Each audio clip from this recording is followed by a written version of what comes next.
Hey guys.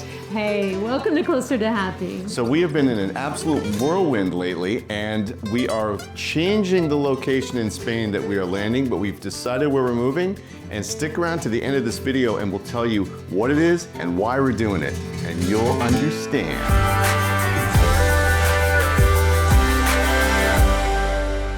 Well, the last 2 months have been really quite hectic and very emotional, honestly, as we prepare to move in the next several months, visa gods willing. There are visa gods, you didn't know that. We didn't either, and they're sometimes angry. So there are a lot of things that we've been dealing with. Getting our visa straight is one of them. What are some other ones? Packing. Yes, packing, and also not only packing for our trip, but packing to rent our house, which is what we decided to do. And that process has been way harder than we thought it was going to be. And we've talked a little bit about the emotional part of this journey. As we get closer, it's becoming more intense. It's been really a challenge, I think, for both of us at different times. Yeah. And for our family. They're not entirely thrilled. Applying for our NLV visa has been probably the biggest challenge so far, simply because there's a lot of documentation you need to pull together. We've been really fortunate to have engaged with a really good visa company that has been holding our hands through the process, and it's made things a lot easier. However, there's still a lot of legwork you've got to do yourself. So at the end of December, the consulate in LA, which is where we have to go, outsourced all of their appointment management to a company called BLV. To get an appointment with them, you have to be very persistent. I think they only work for like a couple hours a day or something. So I got them. I had a hit one morning and I went along with my intuition and I actually got the appointment.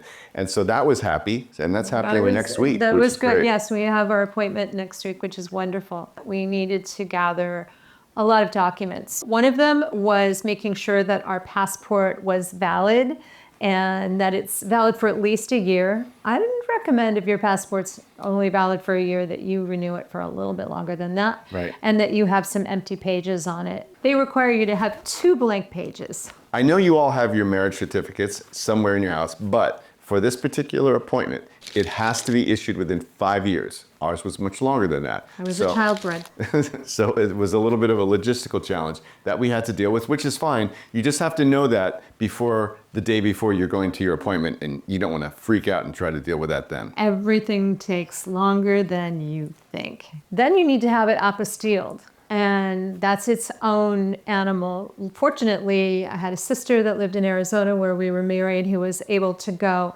and get our document handled for us same day. Get on top of that, everything takes longer than you think, especially if you have to send for it. And you have to prove financial means, and this year that number is about 36,000 euros for a couple. Right. And so to do that, we're sending a copy of a proof of Social Security income, 3 months of bank statements demonstrating that we have that money in reserves. Mm-hmm. You don't have to share every account that you have. Just share enough so that they know that you're not going to be a drain on the Spanish government and that you're going to go there and kind of pull your own weight, which is completely fair. You also need to prove that you've secured private health insurance. It takes about 10 days to get a certificate issued. We did not do that, and so we are in the middle of a nail biter, but I think we've got the insurance locked in. I think we're okay. One thing that I've had 2 different friends who have moved or are moving to Spain didn't quite realize is they have to pay for that insurance up front. Be prepared and have the insurance start on the date that you think you're going to be moving, and not before, certainly. And a year of private insurance is around how much? It depends. So for us, it was around $5,000, which obviously compared to the US is not expensive. And I think that it's a pretty comprehensive policy. So I'll link the broker that we're using. They've been really helpful and very responsive. Also, you have to get your criminal record certificate from the FBI. And hopefully that's not a problem for you. Luckily, it wasn't a problem for us. No. But it will take some time. So if you're planning on moving in the next 6 months, I think the certificate is good for 6 months. Go apply. Go get it done now, because once you get that, you still need to get it apostilled. I hope I'm saying that right. Anyway, apostille, you still have to get that apostille by the State Department.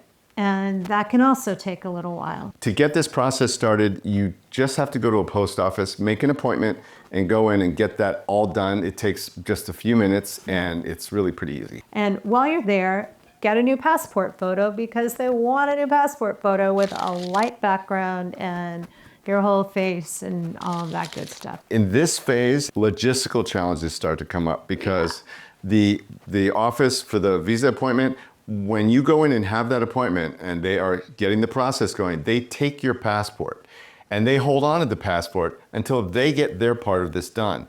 So how long will that take? Great question.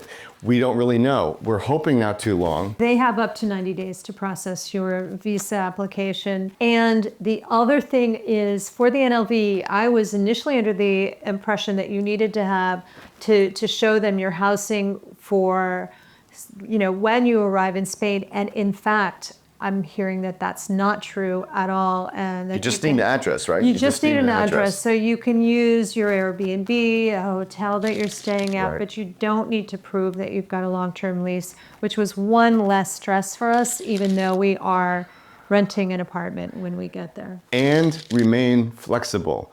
So much stress comes from when you think something is going to happen one way and it happens another. In this process, at this point in our journey, we really have to start letting go of our expectations and going with the flow.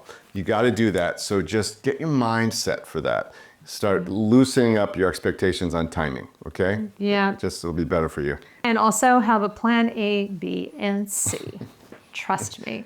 While you're preparing for all this, it's very important to spend time, energy, and intention on learning the language. You've got to learn Spanish. If you're going to move to Spain, you learn Spanish. It's really the only right thing to do. You can't wait till the end. And even though they speak English in the Marbella area quite a bit, we really are determined to become fluent in Spanish. Yeah, So, it's going to completely change your experience there. and Duolingo doesn't cut it, I mean, I've been on Duolingo a long time, but for some reason, when someone starts a conversation with me, I can freeze.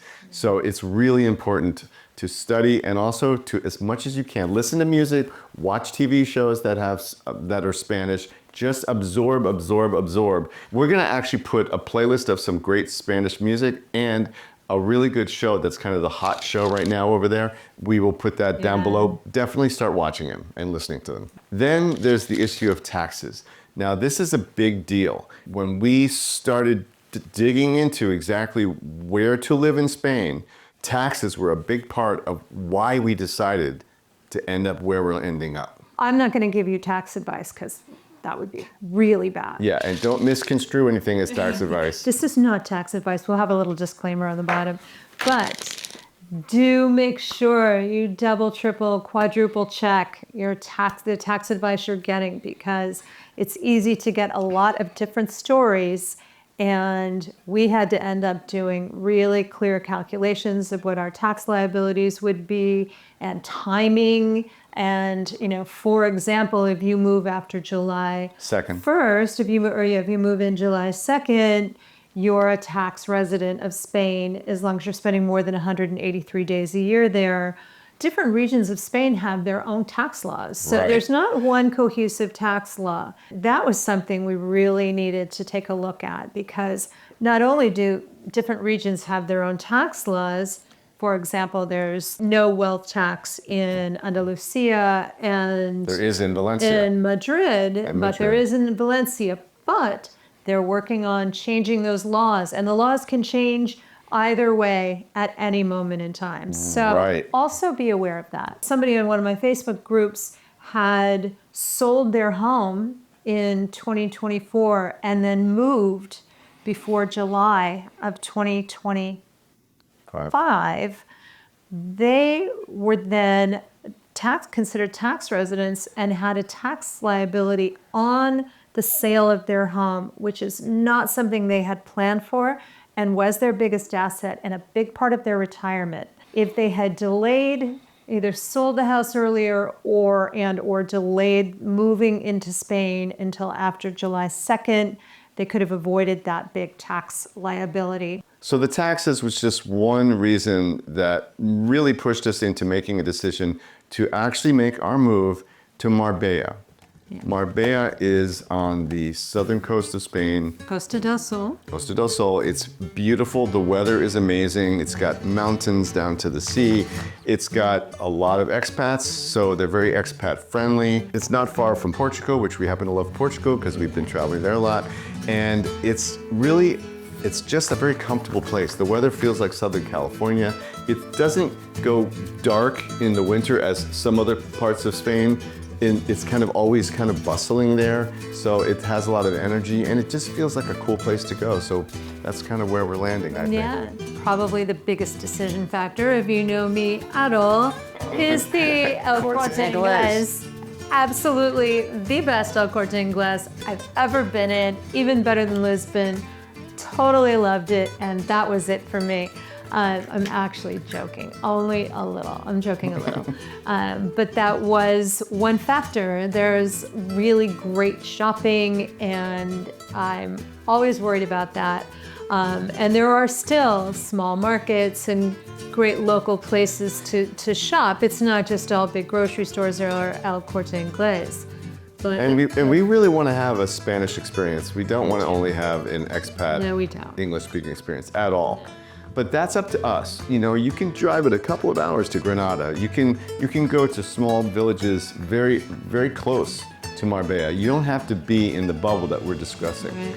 But it really was, it's a place that feels like home. And you know what? You know what really is the reason that it has continued to stay in our minds? We've been missing it. Even though we were only there for a short time, it's the place that we're longing to get back to. Yeah. And you got to listen to your gut about that. It just feels like a lot of what's been happening here that's been kind of stressful for us is that we have felt a lot like we've put our lives on hold while we're getting all these other pieces together to be able to go and move. And so the longer you wait, the more you're longing for what you're going to go towards. And Marbella just has stuck in our minds. We're psyched about it. And we can't wait to show you what it's like to live there, because that's going to be exciting for us, and we'll share whatever we learn. When we land in Marbella, we're doing a short-term rental, and we are planning to explore some of the surrounding areas. Estepona, everyone loves Estepona. A lot of people like Malaga too. So many people love Malaga, and there's so many really great villages and small cities that are along that Costa del Sol for us to explore and, you know, make a final decision on where we're going to be. Now, I do want to say we still love Valencia so much, and I wouldn't be shocked if we ultimately end up there. But for now, this feels like an excellent place for us to land. We have a lot of friends in Valencia. We're already making plans to go up and hang out with them. So the fact is, it's a short train ride up or drive up. So yeah, Valencia is still going to be part of our lives, but this feels like this is going to be our home base for a while. Yeah. So that's our big news. We are going to continue to get ready. We are going to make a video. Our next video is going to be on downsizing after being in your house for 23 years and the emotional and logistical challenges that go along with that. So tune in for that one. And we can't wait to be reporting from Spain. Yep. Ciao.